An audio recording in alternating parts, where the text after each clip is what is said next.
What up, gang? Kayla, what's the significance to your here? What would it mean to you to be an Olympic gold medal? I mean, obviously you've won other UFC titles. Other MMA titles before. But what would it mean to be the gold medalist and a UFC? You mean be an Olympic gold medalist, a MMA two-time MMA champ, and a UFC champ? What would it mean? Woo. I mean, it's a testament, I think, to my character, my grit, my determination. I'm very happy with my career. I have climbed a lot of mountains. I have done more than most will ever do, and I'm very satisfied with it. But this belt is for me. Can winning a belt compare to an Olympic gold, no matter what? We're gonna find out on Saturday night. We'll see. We'll see. I'm sure it's gonna feel very similar. Kayla, over here, outside. Obviously, you're used to people talking before, but I feel like every interview I've seen you do, it's always, let me read some quotes that Juliana said about you. So has this been more of an annoying buildup? Because it's never about the fight. It's always about what Juliana's been saying. No, I mean, I think that's part of the business, and Juliana doesn't excel at fighting, so she has to excel at the other piece of it. And it's not personal to me, she's just doing her job. Was that a hard part to, when you first got into MMA? Because, in the Olympics, it's a tournament. No matter how much you talk. Yeah, and not only that, it's a Japanese sport. So it's, the most respectful sport in the Olympics. So you say it's not personal, but it seems like the fans are very much behind you. Have you kind of felt that? I have, yeah. I have, and I'm so grateful for it. I feel like Juliana is the perfect villain to, I guess, make me a hero in people's eyes. I think before everyone's like, oh, I don't know if it's my dominance. I don't know if it's because I am so physically strong looking, but I feel like or maybe because I haven't been in the UFC for very long, but I feel like a lot of people weren't too keen on me. And now all of a sudden it's like I'm America's sweetheart and I'm just going to take it and run with it. And, you kind of said it, Julia's not good at fighting, so she has to sell a fight. And we've heard that before, but yet she keeps winning. So I guess what is it about Juliana's style that gives people problems? I think she's got heart, She's a fighter. And at the end of the day, that's probably one of the most important qualities you can have is that heart and that grit. She's unorthodox. You don't really know what is coming. I think it's probably a tough style to emulate in training. She's unorthodox, and I think that she has this I just believe I'm better everywhere. I think that I'm bigger, faster, stronger. I think that I've got more positive experience. I think that my grappling's better, my striking's better. I think that my fight IQ is higher. And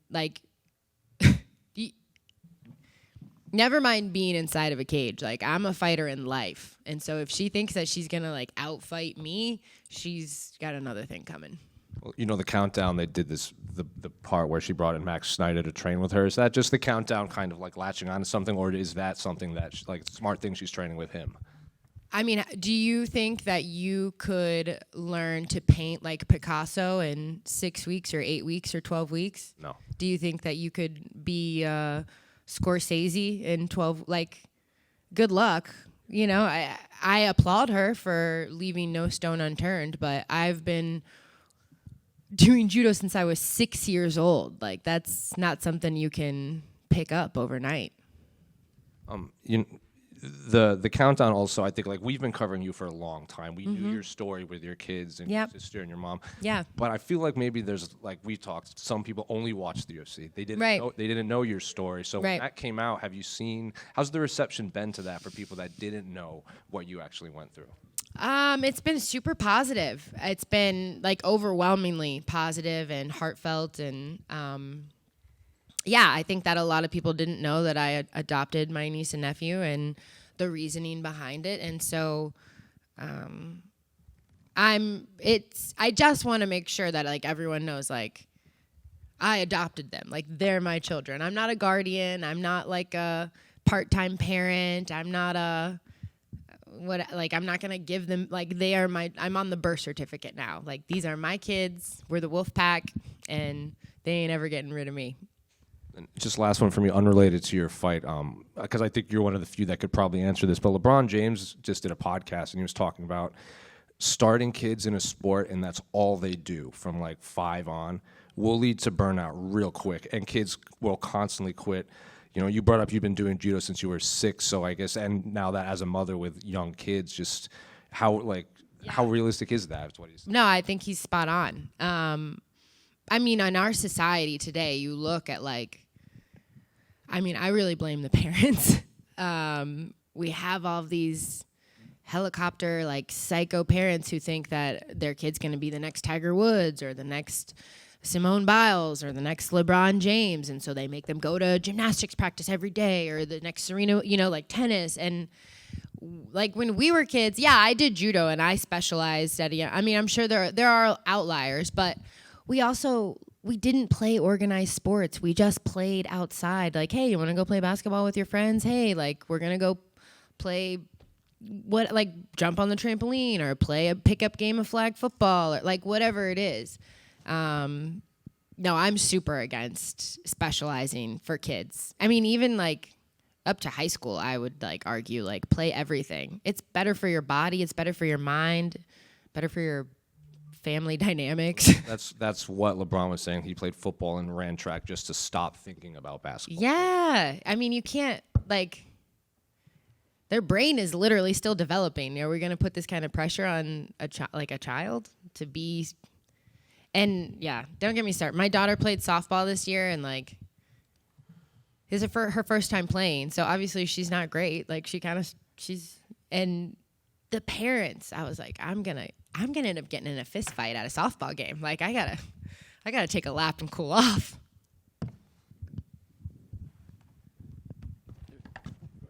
Over here, Kayla. If you win this fight, there's talk you could face.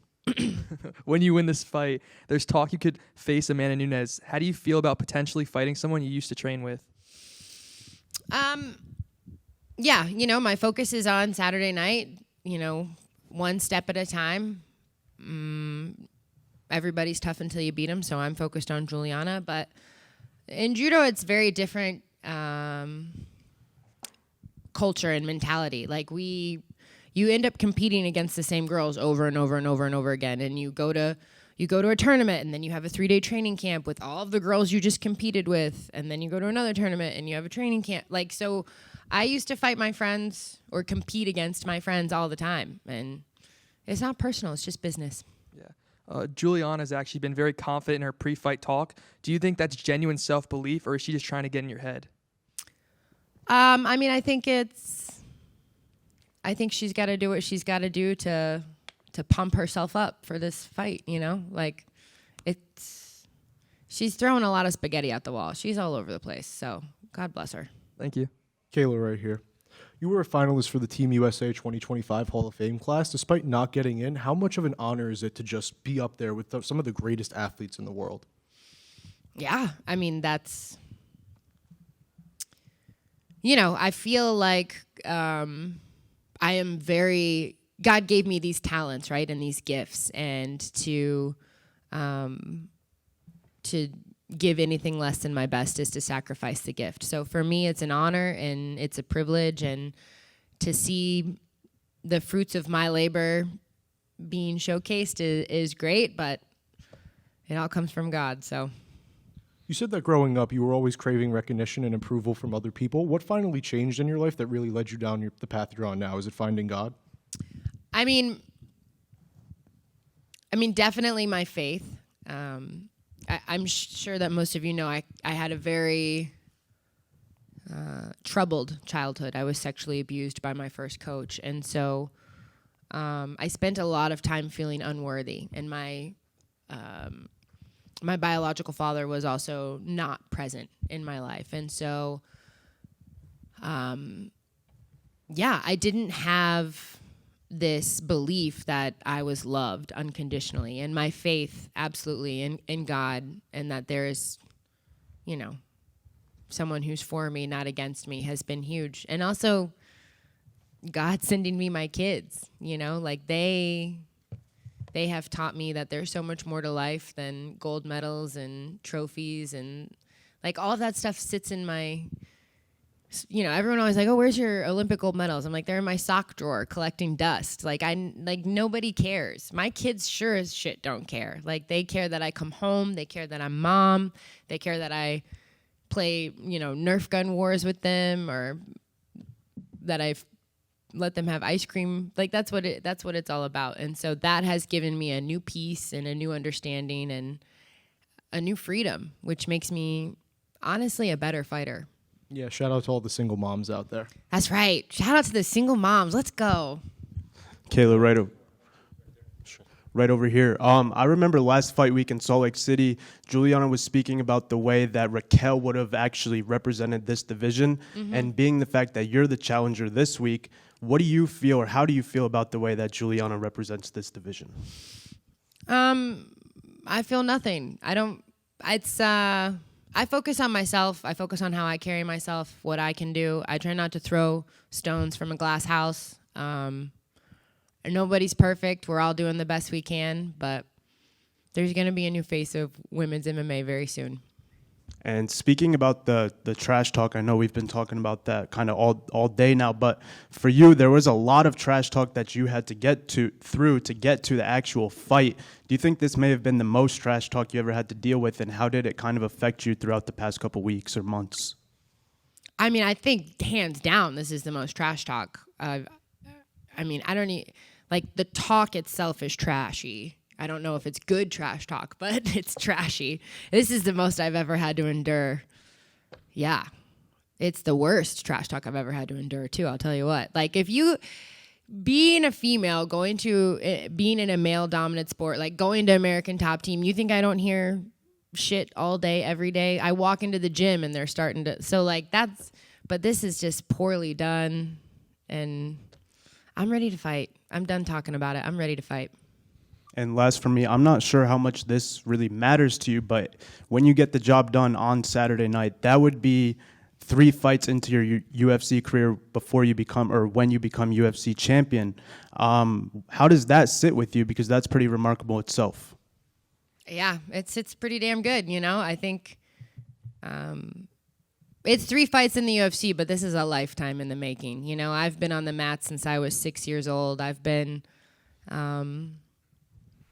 doing 2 a day since I was 12 years old. Like, that's 20-some years of training twice a day, every day, with the pursuit and the goal of being the best possible version of myself in mind. So it might only be 3 fights in the UFC, but this has been a lifelong journey, and I'm really excited. Thank you. Awesome. Thanks. Kayla over here. Yep. 2 years ago at the PFL World Championship, you told me discipline is the best form of self-love. Can you explain that to me and what that means to you and how that quote helps you live your life? Yes. Wow, I was wise 2 years ago. Listen to that. Damn. Just Jim. Yeah, you know, I think that in our world, especially in our society where we have everything at the click of a button on a phone, like we're dialed into everything. We have a lot of instant gratification. It's very easy to take the easy route. Like, I want it now. I want instant.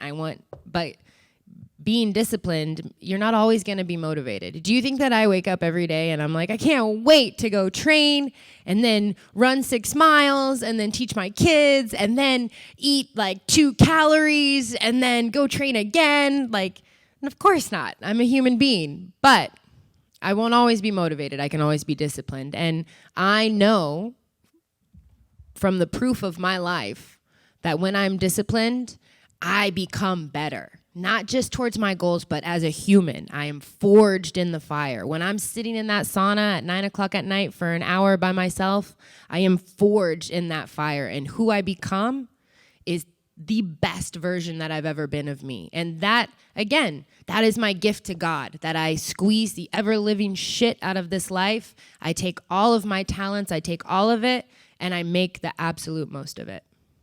That's love. And another person that's been forged in the fire is your teammate, Dustin Poirier. He's retiring next month. He might actually be the fire. Could you share your favorite memory with the Diamond? There's so many. I mean, it's just like, it's who he is. It's who he is as a person. You know, I'll walk in. Those days when I'm unmotivated, I walk into the gym and Dustin Poirier says, "Get up, Kayla Harrison. You're right where you're supposed to be. You're exactly where you were meant to be. Like, you're doing what you're supposed, like, just like the positivity, the role model that he is, the philanthropist that he is, the father that he is, the teammate that he is. I was very fortunate and blessed to be at his fight against Max Holloway when he won the belt. And I was young in my MMA career, and I remember sitting there and watching him and being like, oh, I train with him. Like, he can do this, I can do this. And yeah, he's just an inspiring human being and someone I really look up to. Kayla, just back here, we obviously, you know, you've done it all. You've been multiple-time Olympic champion, made obviously massive money in the PFL before you were ever here, multiple-time world champion. What is it that keeps you going after Saturday night when you're the UFC champion? Well, I haven't found a husband yet, so no. Yeah, I mean, I have a dream inside of my heart. I wanna see how high I can climb. I wanna see how far I can push myself, and I don't feel like I'm done yet. I'll know. It's personal and it's a difficult decision, but I'll know, and I'm not there yet. I still have a lot of fire inside. I love this, you know, like this is. I have spent a lifetime getting to do what I love. Like, I have traveled the world. I've been to the top of Mount Fuji, and I've seen the Mona Lisa, and I've watched the sunrise in Abu Dhabi, and I did it all with my best friends while, like, chasing a dream that no one had ever chased. And now I have 2 healthy, beautiful children, and I have money in the bank, and we need nothing. We want for nothing. And like, I get to wake up every day and go to a gym and be around people that I admire and respect and love. And I get to try and be better today than I was yesterday. How many people can say that on this planet right now? How many people can say that they get to chase their dream every day and live out loud and live boldly? And I mean, I'm blessed. I'm so blessed. And Juliana brought up in that little face-off thing you guys did, that, like, she seemed to bring up the Ronda thing kind of like apropos of nothing. Like, yeah. Do you think she was trying to get in your head a little bit with that whole? I mean, I don't know. I would not want to spend a second in that brain. So, spaghetti at the wall. What are your memories of that match? I mean, it's obviously one of the very rare times we've ever seen you. Oh, with Ronda? Yeah. The judo match? Yeah. I mean, it was just so rare that you would ever not take the W. Yeah, I mean, I was 15. I was being sexually abused by my judo coach. Like, it was not the best time in my life. She beat me, but and I'm not taking anything away from Ronda. Like, Ronda had an amazing career, and I would not be here if it weren't for Ronda Rousey. So, like, I have nothing but gratitude for her and the glass ceilings that she shattered for women in this sport.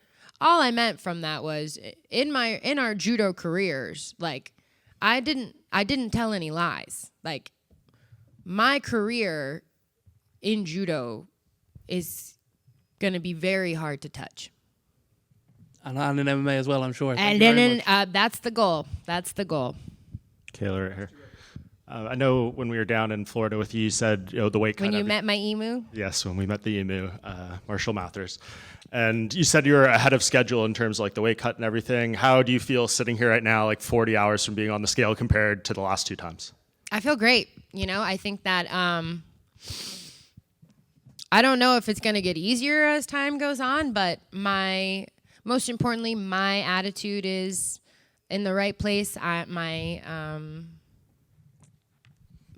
vibes are immaculate, as the kids say. Like, everyone around me is, bringing me up. And I have done hard things. I can do hard things, and I trust the process, and I trust my team, and I trust God, and everything I want is on the other side of that scale. And I think a lot of like the analysis, I guess, of this fight is like, will the recovery for you be going into fight night, and you'll be a force early in that fight. Juliana's tough. How does it go if it goes into the 4th and 5th rounds of a hard fight? What's your thoughts on, I guess, that analysis? I mean, I would say that they obviously haven't been training with me at American Top Team, I am prepared for 25 hard minutes. We've been training, and I haven't been training with any slouches. I've been being shark baited like a fresh partner every round for 5 rounds when I'm sparring. So I'm ready. I'm ready to show the world that. So many, most survivors of crimes committed against them aren't in the public eye, and after a while can maybe put things behind them, or at least don't have to face it every single day. And yet you do almost every press conference, almost every interview. How do you deal with that? Have you had to come to peace with the fact that's always going to be part of your story? You seem to talk openly about it. Absolutely. How have you navigated those waters through the years? I mean, well, first of all, I'm well removed from it. I'm no longer that 10-year-old little girl, that 16-year-old little, like I'm an adult now, and I feel like God gave me this story for a reason, and it's my job to use it to try and make the world a better place. So I want to talk about it, because we all think that like, sexual abuse happens in like the Boy Scouts, but my son's not a Boy Scout, or it happens in the Catholic Church, but we're not Catholic, or gymnastics, but no, none of my kids do gymnastics. But 1 in 4 girls and 1 in 6 boys will be sexually assaulted by the time they're 18, and those are just the kids that say something, which means that really the statistics are probably much higher.